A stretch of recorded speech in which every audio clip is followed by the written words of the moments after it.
l'impression d'être un peu le vilain petit canard de l'Assemblée, parce que pour plusieurs raisons, pour pas mal de raisons même. La première, c'est qu'effectivement mon terroir de collectage, il est situé en Basse-Bretagne. J'aurais dû être à la Réunion de l'Orient, mais j'avais une autre réunion le même jour. Qui était très importante, je ne pouvais pas m'y soustraire, donc, et qui était prévue depuis longue date. Donc on m'a demandé de venir ici aujourd'hui. Je suis venu effectivement parce que c'est quelque chose qui me tient à cœur, en dépit du fait que j'ai laissé tomber ça depuis déjà beaucoup de temps. La deuxième raison, c'est qu'effectivement aussi je vois que, à vous entendre, que la plupart d'entre vous le collectage a quelque part alimenté une pratique musicale ou une pratique pédagogique postérieure ou antérieure dans certains cas, et que dans mon cas c'est exactement l'inverse. J'ai arrêté la pratique musicale en question, traditionnelle. Je l'ai arrêtée au moment où j'ai commencé à collecter en gros.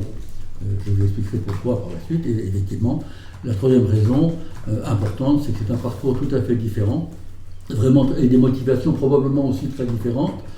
C'est que, bon, un brin d'historique sur ma personne, je suis né en 1942 dans un petit port de pêche breton, mais je suis né dans une famille de petits commerçants qui étaient en fait des pêcheurs, chasseurs, cueilleurs.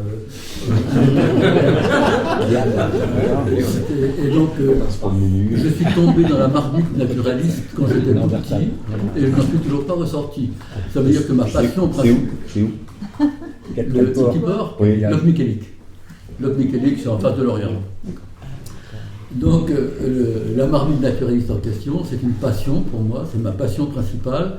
Et s'est greffé là-dessus, à une certaine période de ma vie, une passion pour le collectage tout aussi passionnée, au moins pendant un certain temps. Alors, donc toute ma jeunesse, mon adolescence, ça a été les oiseaux, les plantes, les lichens, les mollusques, enfin tout, quoi, tous les grenouilles et autres cloportes.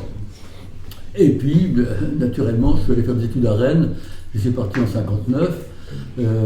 J'y suis resté de 59 à 63, et là j'ai fait la rencontre de quelque chose qui me titillait un petit peu, c'est j'ai fait la rencontre de la Bretagne, c'est-à-dire de la jeunesse étudiante bretonne, de ces activités qui commençaient, qui étaient la danse. Les premiers festounos venaient d'avoir du renouveau, venaient d'avoir lieu en 59, 57, 58, 59 par là du côté de Duhamel, et ça grenouillait pas mal. Et donc j'étais, je dansais avec Albert Poulain, Jean-Louis Latour et tout ça, dans des soirées à Brest, alors que j'étais étudiant. Et bon, ça me travaillait un peu. Et puis j'étais quand même étudiant en biologie, donc j'ai fini mes études. J'ai été recruté d'abord dans une île du Golfe du Morbihan, comme biologiste marin, et puis ensuite à Brest. Dès 65, j'étais à Brest. Et à partir de là, comme j'avais bénéficié des leçons de danse et des anciens, j'ai donné des cours de danse dans mes quartiers, dans mes quartiers à Brest, dans plusieurs quartiers, à Guilher, à Brest, etc. Et puis surtout, dans le début des années 60, j'avais fait la rencontre marquante de Donatien Laurent. J'avais rencontré Donatien Laurent à Quimper, et nous sommes très rapidement devenus vraiment très amis, Donatien Laurent et moi, et donc il m'a influencé énormément. Et, il était encore parisien à l'époque. Comment? Il était encore parisien à l'époque. Oui, mais c'était la fin. Il est arrivé très rapidement, il est arrivé presque en même temps que moi, presque, en 65 par là, je crois qu'il... Non, peut-être pas. C'est vous avez 70 plutôt. Non, c'était avant. Ah, c'est qu'il était à Fausse-Tête à ce moment-là. Quel poste d'évêque dans ces années-là? Il était à poste d'évêque d'ailleurs. Donc Donatien Laurent. Et puis il y a eu dans ces années-là, de 65, disons au début du collectage, il y a eu des séminaires d'ethnologie de la France donnés par Jean-Michel Guilcher à Brest, à l'université de Brest. Et j'étais déjà enseignant-chercheur, j'avais du boulot, de la mise en place de mes enseignements, une thèse à passer et tout ça. J'arrivais quand même à caler mon mercredi après-midi pour aller écouter les séminaires de Jean-Michel Guilcher. Donc tous les mercredis, j'étais systématiquement au séminaire de Jean-Michel Guilcher. Je m'arrangeais pour que mes enseignements ne débordent pas trop sur cet après-midi-là. Voilà. Quand Donatien est arrivé à Brest, on était effectivement très amis, il m'a donné, parce qu'il ne savait pas quoi en faire, Donatien était un grand découvreur de manuscrits, il venait de retrouver les manuscrits de Yves Le Liberdère. Yves Le Liberdère, collecteur du début du XXe siècle. Yves Le Liberdère, collecteur dans la région du Morbihan, dans le Morbihan, mais dans le Morbihan, Conscorff, Languidic, etc. Et la côte. Et ce manuscrit, c'était d'une série c'était des notes prises à la main, il notait, voilà. Il y avait 800 chansons de Le Liberdère, des pattes de mouche, et il m'a demandé de déchiffrer ces pattes de mouche. Et j'y ai passé des nuits à déchiffrer et à réécrire les pattes de mouche de façon lisible pour que ça soit ensuite saisissable. Donc j'ai eu à cette époque-là une connaissance préalable du répertoire de ma région qui était énorme. 800 chansons de Le Liberdère, c'était vraiment quelque chose, quoi. Et puis l'idée nous est venue, Donatien et moi, comme Le Liberdère n'avait pas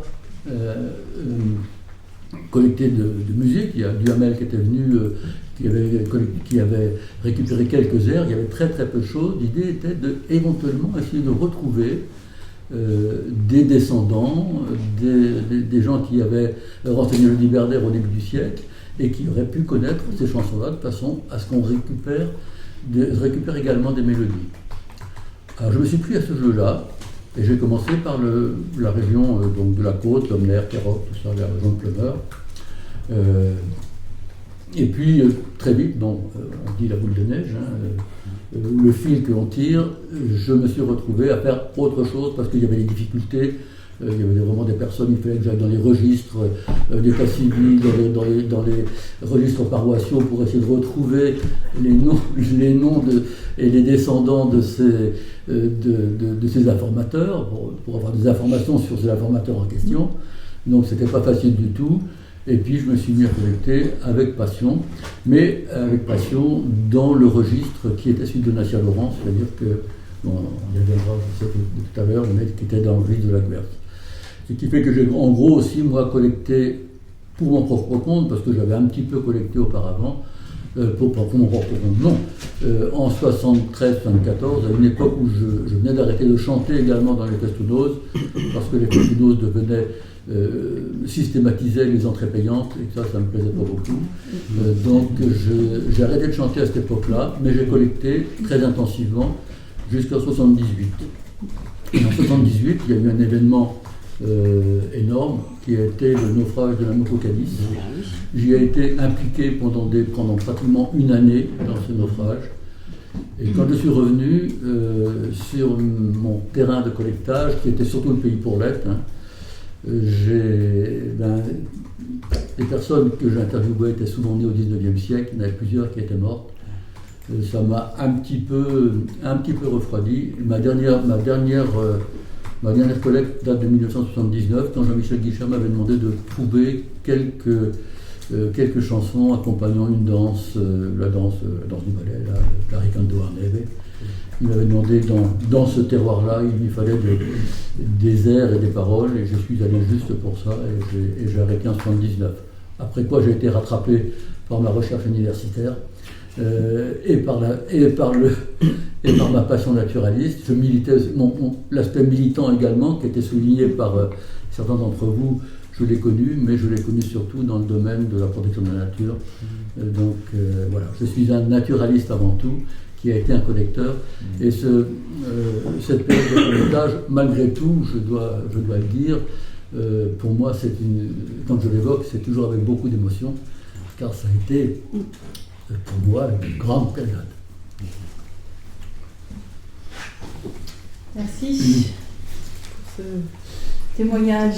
Je ne sais pas si ça suscite des remarques, des questions, ou alors vos estomacs ont dépassé leurs limites, et on peut aussi prendre le temps de manger pendant une petite heure, et ça va peut-être faire surgir aussi des remarques, des questions. Alors, juste une remarque là, une question, puis après. Merci.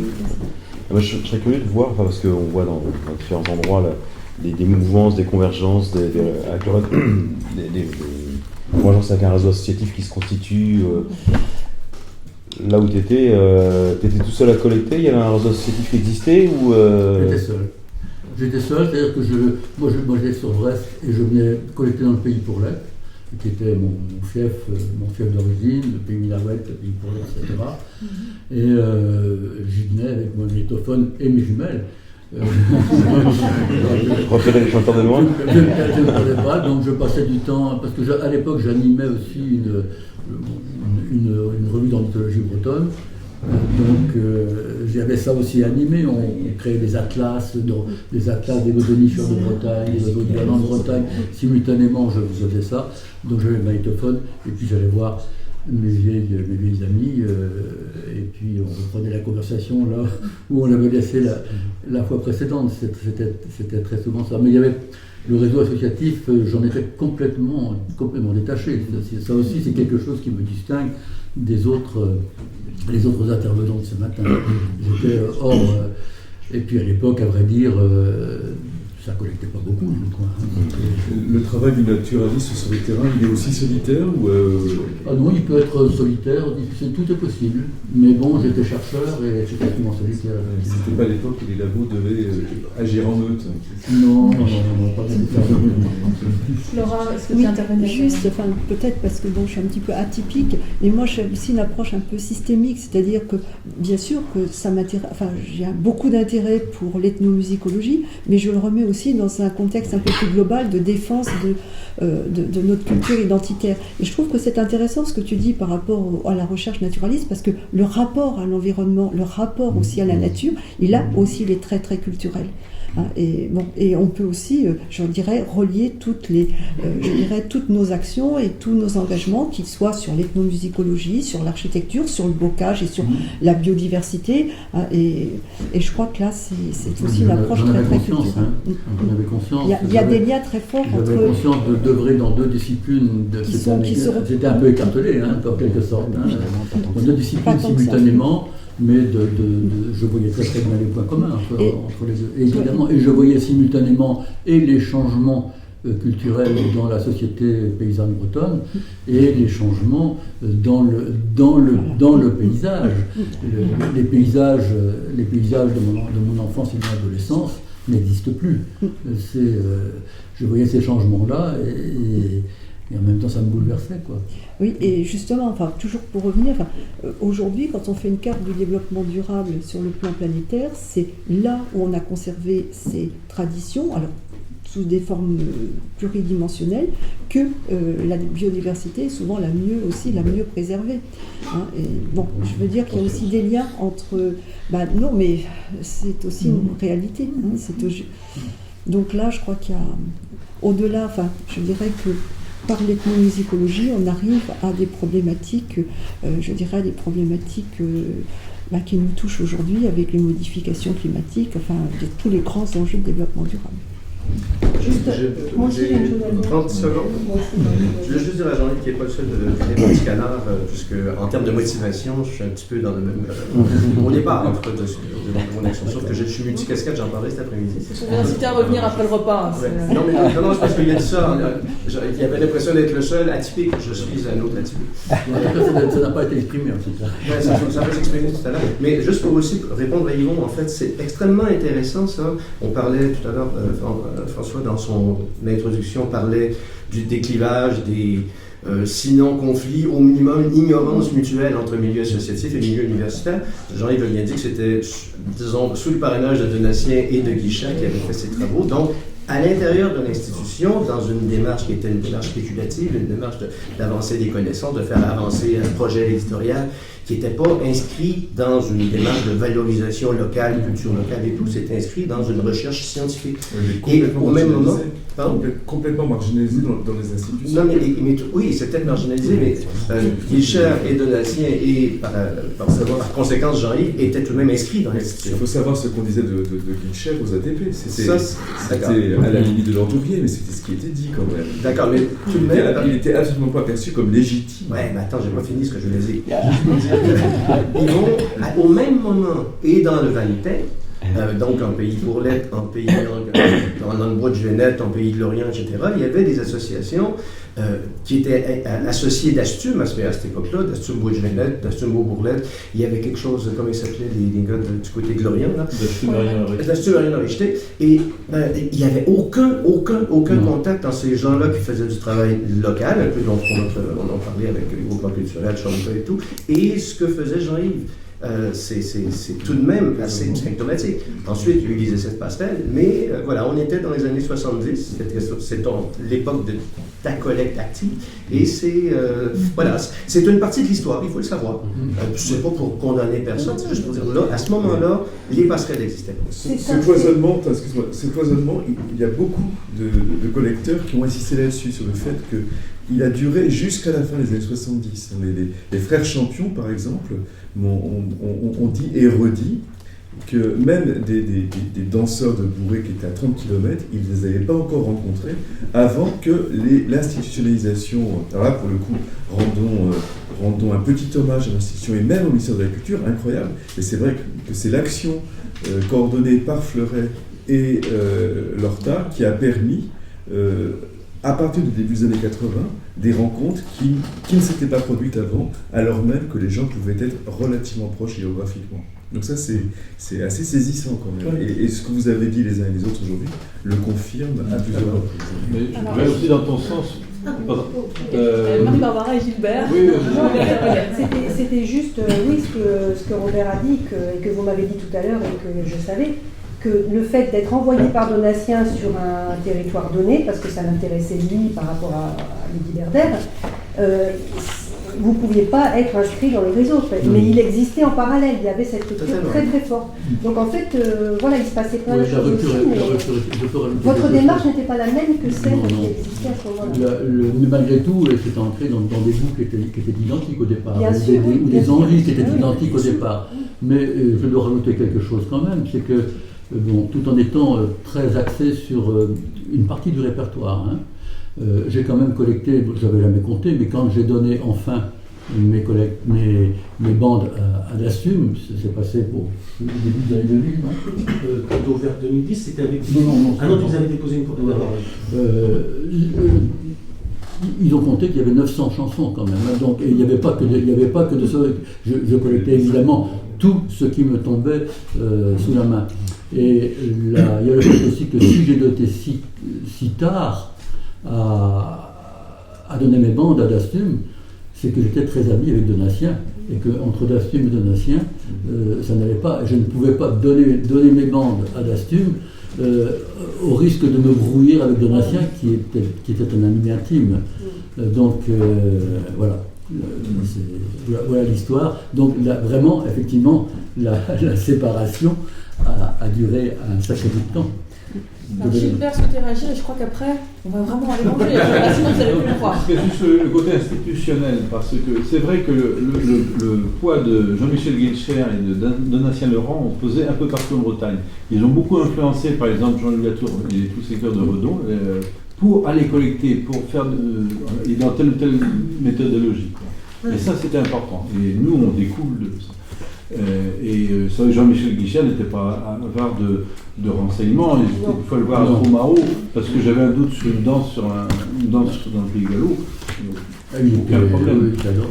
Et un truc que je voulais savoir, c'était le rapport justement entre, par exemple, Duplessis ou Jules Paboul dans ce secteur-là. Est-ce que c'était justement des individuels qui sont venus comme ça ou il y avait un rapport tout ça s'est aggloméré au moment du renouveau des Festounos. C'est-à-dire, il y avait Jules Paboul, il y avait les noms m'échappent, Le Buet, il y avait Pierre Padelec, etc. Moi, j'ai longtemps chanté Pierre Padelec dans les Festounos, et puis même avec la bande Jules Paboul, Donatien Laurent. Régulièrement chanter avec eux. En fait, le regroupement était très spontané, très spontané des chanteurs dans ce groupe de départ. Et ils étaient tous amis avec Donatien. Et ils ont accompagné Donatien dans ces collectes, dans ces régions-là. Donatien, on sait tous comment il a commencé. Il a commencé dans les shops de Bonne à Paris, à Montparnasse, à faire ses collectes. Et puis ensuite, il est allé faire son tour en Écosse. Mais ensuite, il a beaucoup travaillé dans le Morbihan, autour de Jude, autour de Pierre Padelec, dont il était un ami, autour de l'ébéniste de... Ils n'ont pas l'amour. Ils n'ont pas l'amour, voilà, de Cuvigné, etc. Quoi. Oui. On trouve que, en tout cas, Donatien ne méprisait pas non plus ce petit monde qui s'éveillait à ce moment-là. C'est qu'à la première séance du Bourdon, en décembre 69, il a chanté avec Yvon Guilcher. C'est la seule fois que j'ai jamais entendu Yvon Guilcher chanter en breton, déjà. Mais ils ont chanté tous les deux. C'est pour nous. Oui, mais ici, le régime n'y a pas chanté. C'était pas une guerre, c'était une ignorance en fait. C'était deux démarches intellectuelles différentes, pour des raisons différentes. Oui, puis Donatien avait des réticences, parce que d'abord c'était son métier, et qu'il y avait des relations de personnes aussi qui n'étaient pas bonnes. Et puis, il avait peur de l'amateurisme. Il avait peur de l'amateurisme. Alors que c'était complémentaire. Merci beaucoup.